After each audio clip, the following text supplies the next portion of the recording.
Hey everyone, and welcome back to my channel. So thank you all for tuning in again with me today. Today I'm going to be switching it up and doing a little bit something different, something that has been long overdue. First things first, before I even go ahead and get started, I want to thank you all for the love that I've been getting so far. Some of the videos that I've put up with my Cleaning With Me series, I want to thank you guys for that. I see that you guys are enjoying those, so don't worry, there's more to come. Okay, your girl just has to switch it up a little bit because that's not what my channel's only about. All right. If you never took a look at my welcome back video, I discussed some of the things that you can look forward to of what to expect on my channel, and everything that you see in my channel are just different things that I have used throughout my period of, I guess you could call it, transitioning. You know, I was going through a lot of struggles while I was away from YouTube and just dealing with a lot of things, and there was different tools that I was able to learn and just really enhance and develop that really helped me through this period. So I wanted to be able to go ahead and share some of those tools with you guys. So, you know, the cleaning, it might kind of come off like, where did this come from?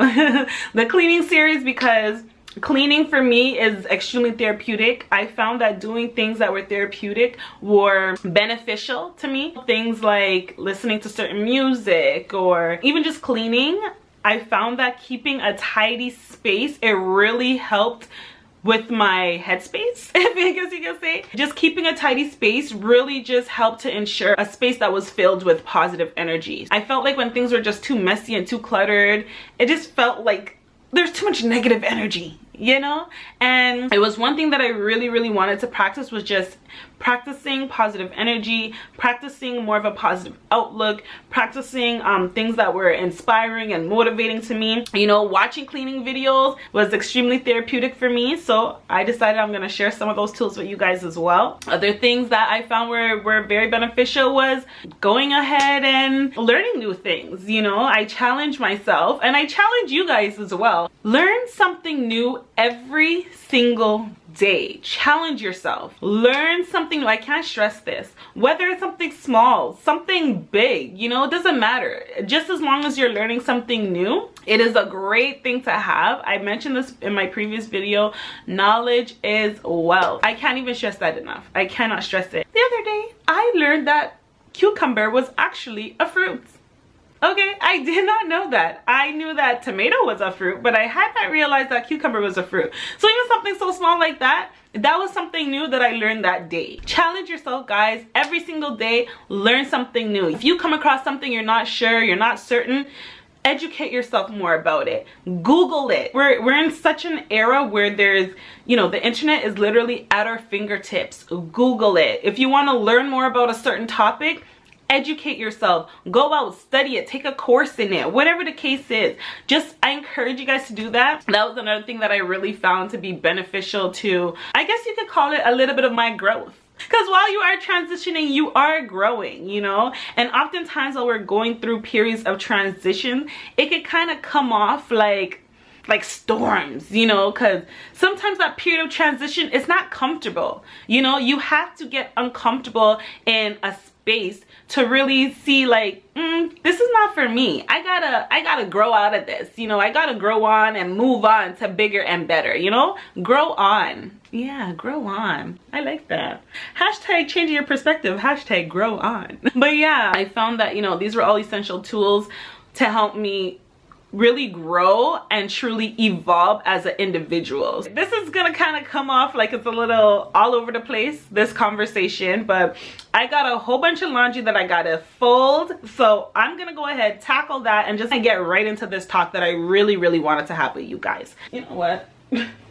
I got a whole bunch of blankets and towels and stuff here too, so I think I'm gonna tackle that first and then get to this bag after, okay? So I was having this conversation with my best friend the other day, and we were just talking about the difference of life in our 20s and life in our 30s. So being in your 20s, you know, you swear, not even just in your 20s, okay? The minute you turn 18, you swear that you got life figured out, okay? You think you're an adult, you think you're grown, okay? Nobody can tell you nothing, because you know, now you can make decisions for yourself. Now you can do things for yourself. You feel a little bit more empowered, things like that. But man, we thought we knew life in our 20s. Let me tell y'all, okay? You do not know. We did not really truly understand life until we touched our 30s, okay?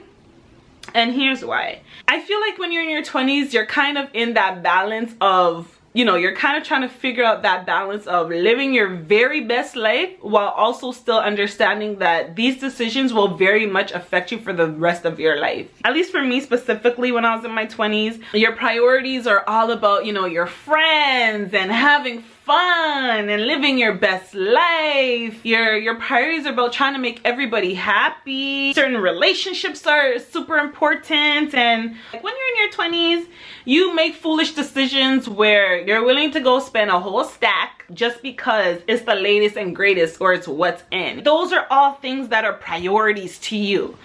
But then when you touch your 30s, you realize the way that you look at things, the way that you look at life just changes.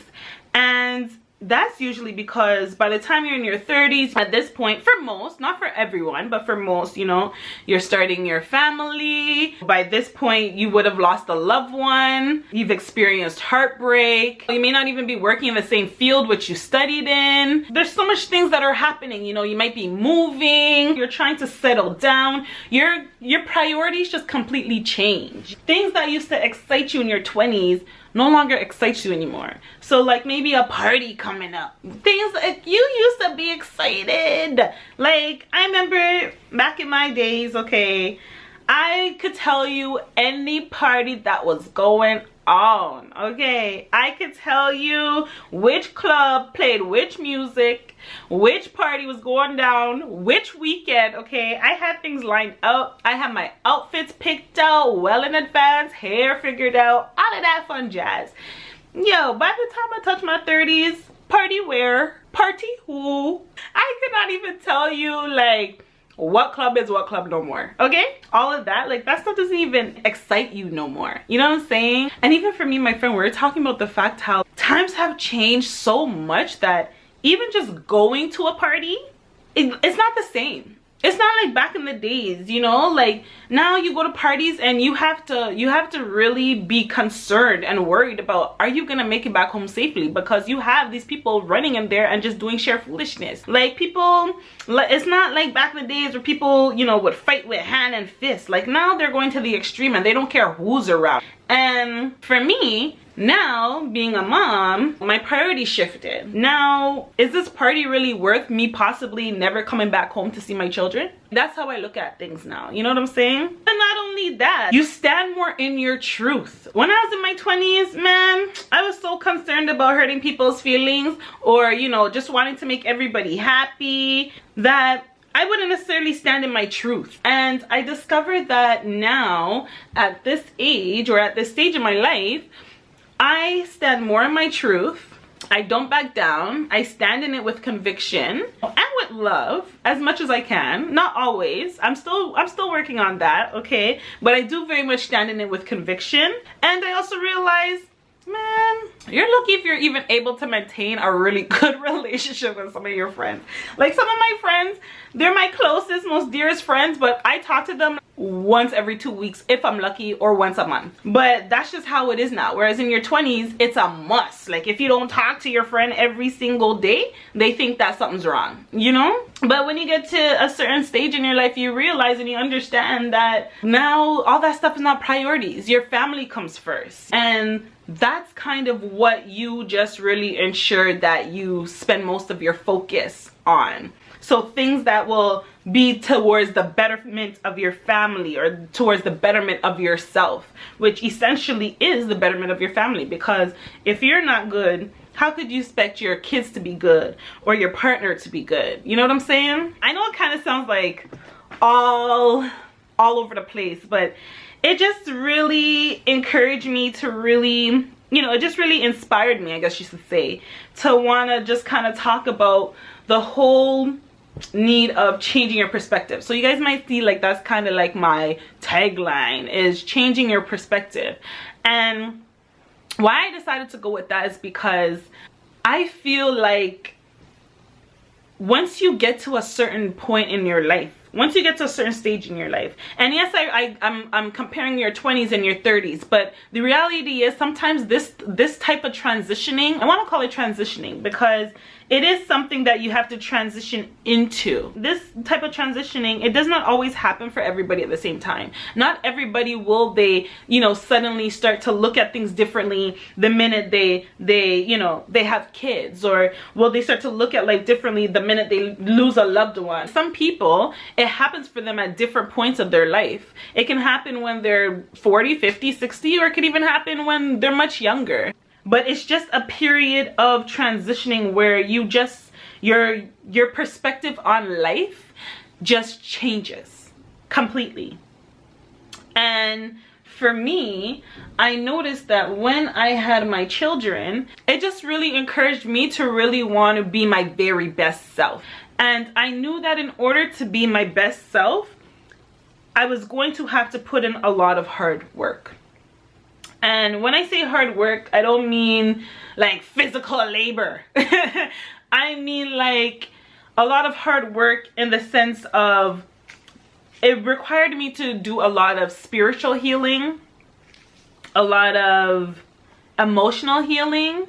It did require a bit of isolation in a sense, because I needed to just figure out, who am I? Like, who was I? Who exactly am I? I started the process and I was starting to work towards it. But it wasn't until the passing of my aunt, who, she was like a mother figure to me, okay? I'm not doing this. I'm not doing this, okay? There's no tears going to be shed on this video today, okay? Not happening. Not happening. Actually, I think it's fair to say when both my aunt and my sister died, because they died within a month of each other. And it just really, it really did a number on your girl, you know? And my sister I took hard, but my aunt, for some reason, I don't know if it was because it came so suddenly after, I don't know if it's because it was just so unexpected, I don't know because in which the way it happened, I don't know, for a number of reasons why, but for some reason when my aunt died, oh, that really opened my eyes, you know? It really opened my eyes. And it made me really value life and the purpose of life, and value what I would leave behind, you know? Like obviously everybody's gonna die one day, later rather than sooner. But you know, it just really made me, I don't know, it just really made me care more about what would I leave behind. Like, God forbid, should I die tomorrow, okay? What would be left behind of me? That's not materialistic. What would people remember me most of? Or what would people remember me most by? And it struck a real chord with me. Not even so much people, but my children. They're the ones that ultimately, honestly, my children's opinions are the only opinions that matter to me. And I just wanted to be able to live a life where I was not letting them down.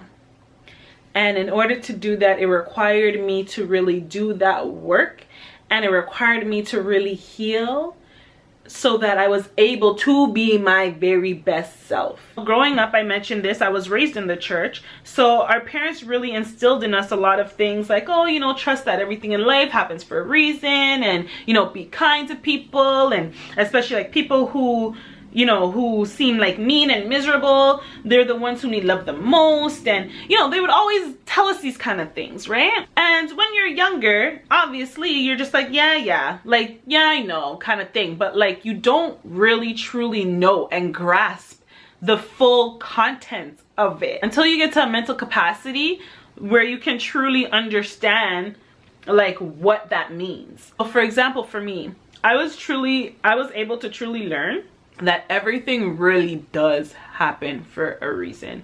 Every single thing in our life, there's a reason why it's happening the way that it is happening.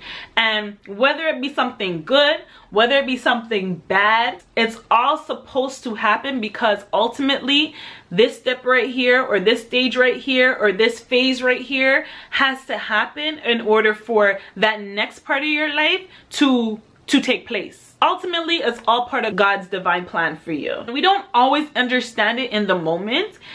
We may not even understand it the next day, a month later, 2 months later, even a year later. But down the line, when you look back and you see, okay, this very thing had to happen, ABC had to happen, so that XYZ happened the way that it should happen. You know what I'm saying? That was one thing that I definitely gained more of an understanding and appreciation for.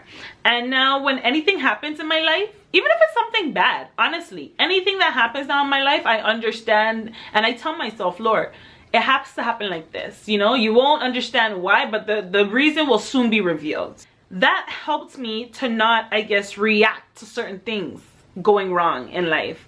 Also allowed me to remain humble when great things happen in my life, because I understood, or I understand, that just as easily as something comes, just as easily it can go. Everything happens for a reason. Or like, even taking it back to, you know, when my parents said, even the people who are miserable or unhappy are the ones who need the love the most. And I never used to get that, because I'm like, what do you mean? Like, how do you love on somebody who's just miserable and so unhappy, or just so, like, how do you, like, what do you mean they need love? Like, no, they don't need no love. They can't even accept this kind of love, you know? I did not understand it. But it wasn't until I developed the mental capacity to truly understand that every single person in life has a story, and they have a chapter of their life that they do not read out loud. And usually that chapter in their life is the one where they've learned the most lessons. Depending on the type of models that you've had to, you know, to look up to, that determines how you will use those same life lessons and practice them in your life today. If that kind of makes sense. Essentially, you are who you are today because of your past experiences.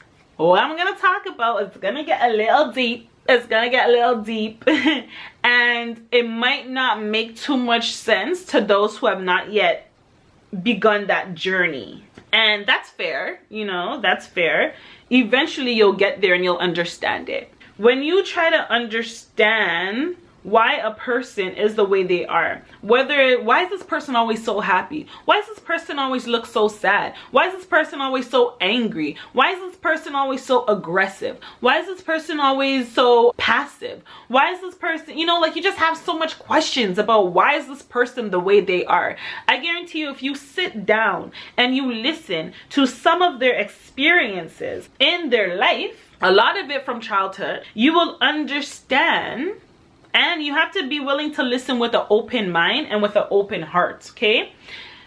When you do that, that's when you then understand, okay, this explains why you're like this. This makes sense now. You just really start to understand why that person is the way they are, or why they make certain decisions. And I think that this is so crucial, because in this day and age, especially in today's society where everybody's so quick to cancel this person and cancel that person, instead of canceling people, maybe what you should do is sit down and try to understand where this person's head is at, so to speak. Try to understand this person's story.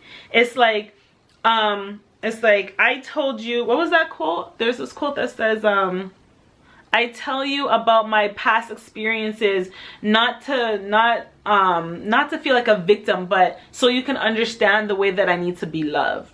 And that is so deep, because when you really and truly understand a person, and you really and truly understand you know, their past experiences, then you can have a better understanding of the way that they need to be loved. That goes on all fronts, whether it be, you know, friendship, or with your partner, or with a coworker, with a colleague, with anyone. You understand this is how they need to be loved because XYZ. That's why it's especially very crucial to heal from past wounds, because since your past experiences influence who you are today, and if you are trying to be the very best version of yourself, it is so crucial. And sometimes you don't even realize the depths of your wounds until you start to do the work. So like for me personally, I'm a true Scorpio. So whenever I've had anything kind of traumatic happen to me, I've learned to just kind of, okay, suck it up, push it to the back of your mind, and just keep moving on forward. Yes, you might feel something, but you still gotta continue carrying on. Despite what you're going through, you still gotta keep pressing on. And because of that, I hadn't realized just how much things, and this is like even before I had a family, but even just for myself, you know, yes, bad things happen. It happens to everybody, but you gotta suck it up and keep pressing on. And I realized that in my doing that, I wasn't healing from the wounds that I had endured. I did discover that about myself. And it wasn't until I started to do the work when I even realized some things I had even forgotten I had experienced, because I had pushed it so far back. And then when I really sat down and I took it all in, I'm like, damn, Lord, you really been through some stuff. You really realize just how much things you've gone through. And for me, that just only helped give me that extra bit of to tell me, you gotta deal with this stuff, okay? You gotta deal with this stuff. It's not healthy. It's not healthy for you. It's not healthy for nobody. You're not doing anybody justice, because when you don't heal from past wounds, they only get shown in other ways. For me, for example, I used to be that type of person who was quick to cut people off. So quick. Oh my gosh, that's the Scorpio side of me. Just all you needed was just show me one thing that I didn't like, and I was so quick to cut you off, you know? And that was me in my 20s. Me in my 30s, I understand that every single person has a story. Every single person is going through something, or has gone through something. And others they just cover theirs well, you know, they just hide theirs well. Doesn't necessarily mean that they're not going through something. They just know how to hide it better than somebody else. Another thing that I realized was, you know, some things that might be important to you is not necessarily important for somebody else in your life, for another person in your life, right? Everybody's priorities are different, and you can't get upset when things don't necessarily work out your way or go your way. You have to understand that there's a reason for it kind of working out in the way in which it's working out in. This talk really might come out like a little left field, but it was just something that was just on my mind, and it's been on my spirit, you guys. Like, I've been wanting to kind of have this talk with you, but I didn't really know how to, I guess, have it. But that's where you seen in one of my cleaning videos where I made mention of the Kirk Franklin interview on Shade Room.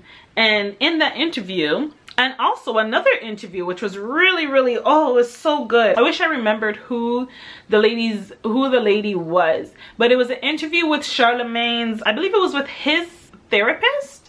And they were just talking about the importance of healing and how crucial it is. Now for me, myself, when it comes to healing is not something that you can say, I'm gonna go do today and then tomorrow I'm healed. Nah, it's a constant work in progress. You are constantly working through the patching of those wounds and really like getting to the nitty gritty. It's just like if you get a cut, you know, you fall down, you scrape yourself on the gravel. You're not just gonna go and just put a band-aid on it.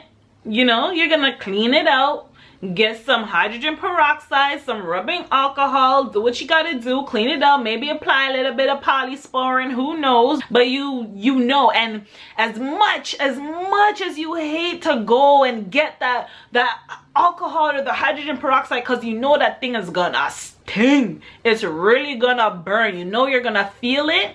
As much as you dread that, You appreciate it because you know that you need to experience that stinging, that burning sensation, because you know that it's working. You know what I'm saying? You know that the wound is starting to clean and start to heal.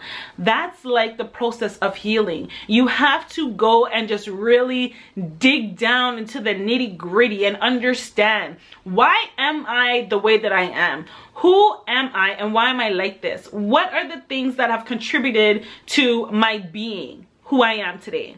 And if those things are a lot of things that come with trauma, there are a lot of things that come with hurt, they come with, you know, deep wounds that you have yet to face and address, guys, it is so important to do it. And I encourage you guys, this is another thing, man, I always tell my friends this. At first I used to think I was crazy when I started doing therapy and counseling, because to them it's like, how are you just gonna go and like sit down and tell people your problems? Like, girl, I ain't going and telling no random lady my ray-tay-tay, whatever. And I'm telling you guys, as long as you find the best fits, okay? Because I've gone through many, and the reason why is because I did not always fit with all of them. You know, I did not always have that connection. And if you don't have that connection, the therapy, that all those sessions, is not going to be beneficial, because you're not going to really open up the way that you need to. You're not going to feel safe enough to really open up. And when I did find, you know, the therapist or the counselor who really connected most with me, yo, honestly, I would recommend it, because here's why. When you do therapy or counseling, first off, these people, they're educated. This is their area of expertise to deal with this type of stuff, to handle this type of stuff, you know? They're an unbiased sounding board. That's how I look at it. They're so unbiased. You could go talk to your friends, you could go talk to your family, you could go talk to a loved one, but at the end of the day, they're biased. You know what I'm saying? They have a vested interest in you. Your therapist doesn't have that. The decisions you make, how will that benefit them? You know what I'm saying? Or really have an effect on them. So it's an unbiased sounding board. And not only that, yo, you don't gotta worry about them telling your secrets. You know, you don't gotta worry about them. And you know, sometimes you want to talk to loved ones, but you're worried about whether or not you can open up, because you can't trust that they're going to keep what you say in confidence. You know what I'm saying?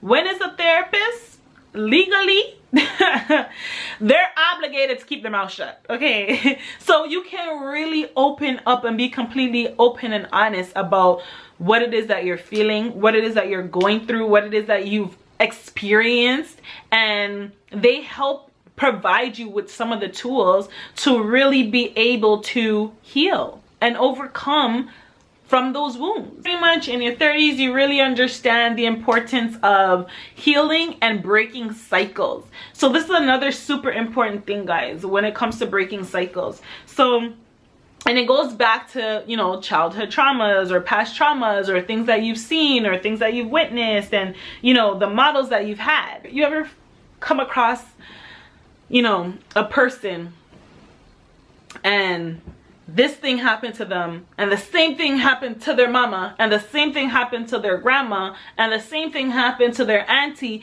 and the same thing happened to their uncle, and the same thing happened, you know, you're just noticing the same things are happening all around, okay?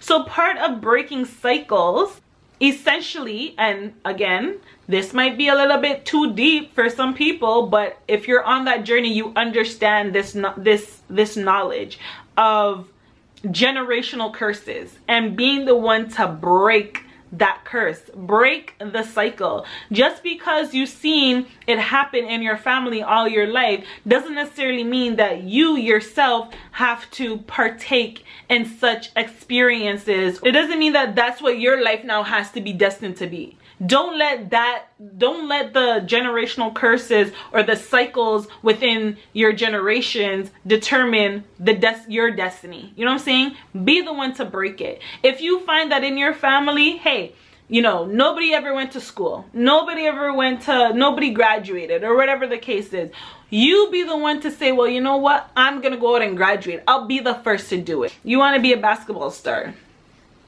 Nobody in your family ain't ever been no basketball star, you know? You tell your family, hey guys, I'm gonna be playing in the NBA. Your family laughs at you. NBA, kind of stuff don't happen to our family. NBA. Use that as motivation to make it to the NBA. You know what I'm saying? Break that cycle. Show them that, hey, just because it's never been done before doesn't mean that it can't be done. Another thing that becomes so important once you get to a period of transitioning is protecting your energy and protecting your space, implementing boundaries. Now, doing this, it can really come off to others as, you know, it might come off to some as, oh, you know, you think you're better than them. And no, it's nothing like that. It's nothing at all. The people who truly love you, or the people who are on a similar journey, will be able to understand that. They understand the need of protecting your energy and protecting your space and implementing boundaries. And if the minute you start implementing boundaries, people start getting upset with you, or they start exiting out your life, so to speak, let them go. Let them go, because it means that they're not supposed to be there anyways. It's not something that's easy.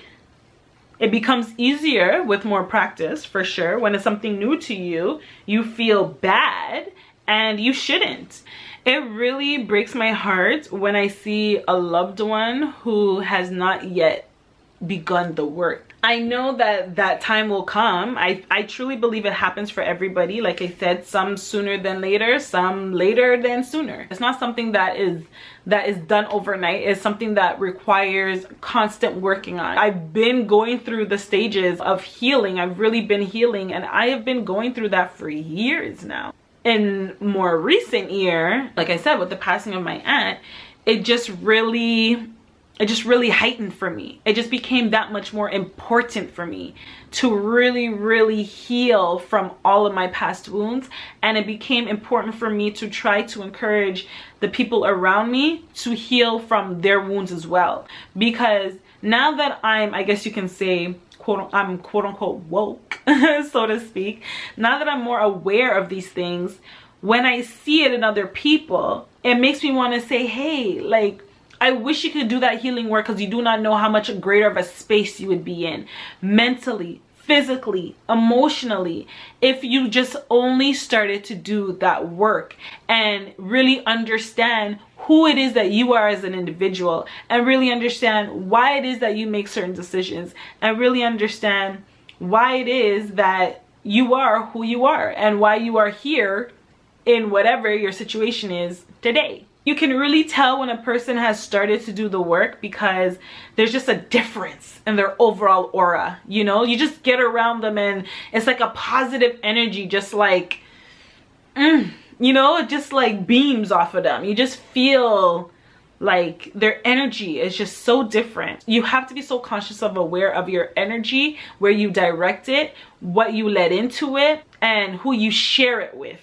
Because not everybody matches your energy. It's important to protect your energy, protect your space. You can always tell when a person is in transition, because you'll just notice their spirit is lighter. You know, they'll have a bit of a glow to them. They're more like, they're genuinely happy. They love easier. They're non-judgmental. Like, you'll be able to just notice, like, something is just different about you. You know, you ever come across somebody and you're like, something is just different about you. They have an understanding, a much deeper level of understanding, and I dig that. I love that. And I love to see my people who are in transition. I love to see people healing. I love to see people doing the work. I love to see a good end story. You know what I'm saying? All in all, ultimately, if there was a list of things that I will tell to my younger self, it would be, 1, understand that all things in life happen for a reason. Good, bad, ugly. It is all part of God's greater plan, and you have to understand that. Understand that people come in your life for a reason, season, or a lifetime. Just because a person started the race with you, it does not mean that they are entitled to finish the race with you. And I use that word entitled because a lot of people feel like, I've been there from the beginning, so they feel entitled to certain accesses of your life. And that's not always the case. Sometimes people just come in your lives as life lessons. Stand in your truth with nothing but love and conviction. So be truthful with yourself, about yourself, your feelings. As you reveal, you heal. Be truthful. And you don't have to be demeaning about it. You don't have to be disrespectful about it. You can do it in a way where it's coming from a loving place. Every person experiences something at some point of their life that changes them completely as a person. Everybody experiences at least one thing at some point of their life that just changes them completely as a person. Understand that every single person has a story that they do not read out loud, okay? I have to reiterate this because sometimes people are quick to judge, but they forget they too have a story that just wasn't read out loud. Strong people require the most love because they are the ones who are not out seeking it. Just let that one sink in. Because oftentimes we like to think, oh, they're strong, they got this, they don't need us, they good. But remember, because they're so strong, they're not going to ask you or seek out certain things. So remember, strong people, along with the miserable ones, deserve the most love. Always, always, always be kind. You never know what a person is dealing with. It literally costs you nothing to smile, to say something kind to somebody, or to say something that's motivating or uplifting to a person. It literally costs you nothing. Treat the janitor the exact same way that you would treat the CEO. Do not judge. You never know a person's situation, regardless to just how much you think you might know. I promise you, you do not know it, especially in its entirety. You don't know the path God has asked them to walk. Don't judge it. Judge less and love more. And the final thing that I would tell my younger self is heal yourself of all wounds and past traumas. I promise you, your children and loved ones will thank you. So that about sums up for my video today. I didn't quite get too much folding done. At least I got a little something. But I still got my work cut out for me, which actually gives me an idea. I might just turn this into a cleaning series video. So be on the lookout for that. If you like some tips on how I fold and put away clothes, because I'm also very particular with that, I'll show you how I fold some laundry and how I store it away. With that being said, thank you all for tuning in again for today's video. As always, I really hope that you were able to take away something, whether it be for yourself or for a loved one. If you feel that you have a loved one who could benefit from the message within this video, please do not hesitate to share it. If you have not yet begun to start that work or have begun to kind of embark on that journey of transition, I really hope that this video helps to encourage that. And I also hope that through this video you'll be able to see that you're not the only one going through certain things. Like for me, when I was going through certain things, I felt like I was the only one and that nobody could really understand, until when I really started to open up a little bit more and I realized that there is some people, or there is a lot of people who are going through the same things as you, and it might not be to the extent that you're going through it, but they can certainly relate in another aspect. Even finding somebody who you could really just kind of open up and confide in doesn't necessarily have to be a therapist. I just highly recommend one. But you know, if you have someone who you confide in and just want to open up to, that's a really good place to start. I feel that every person needs that one good solid friend, you know. If anything, like one thing you will learn, I mentioned that as well, like in your 20s, for me personally, I had a bug of friends, okay, and I still have a lot of those friendships. I still maintain those friendships, but it's just not to the degree or to the extent that they once were. And I've learned to appreciate the fact of just having one solid good friend. And if you have more than that, that's even better. But you know, it's good to have somebody who, you know, you could really just kind of open up to and just really clear your head sometimes, or just kind of help direct you to. Like sometimes if you're kind of slipping, if you have that one good friend or that one good person in your life, doesn't necessarily have to be a friend, it could be your partner, it could be a family member, anybody, that one confidant. And this person will let you know when you're not really performing to your greatest capabilities, that they know that you're capable of achieving, or, you know, not really showing out like they know that you could. So, you know, they push you to do your absolute best. They believe in you. They support all of your visions and things like that. So this is just kind of segueing into a whole other video, a whole other topic, which will be for a whole other day. I just felt like I needed to share that because there might be somebody who's just kind of like in the midst of a transition right now and just trying to figure out like, what is going on with me? Like, what is this? And you know, I've heard this one quote and it's always stuck with me. Like, you're not in a storm, you're in transition. So embrace it. If this is what you're going through right now, embrace it and just run with it, you know, and don't force things. Allow things to happen naturally and heal. I cannot stress the importance, guys, of healing and just how much better you feel as a person and an all-around individual when you just heal from wounds. And it doesn't necessarily have to be from, you know, childhood or whatever. It could be a wound as recent as yesterday, but it's so important to really be able to acknowledge what you experienced and kind of work through that. So I'm gonna go ahead and end this here because this is gonna be a super duper long video, and I really didn't want it to be like that, but man, when I just get to talking sometimes, I just feel so passionate about, and I feel like it's information that is truly valuable. I feel like I have to put it out there. I can't water it down. I have to really share that and just put it out there. But yeah, anyways, thanks for tuning in, and I'll catch you guys in the next video. Toodles and stay blessed. Bye.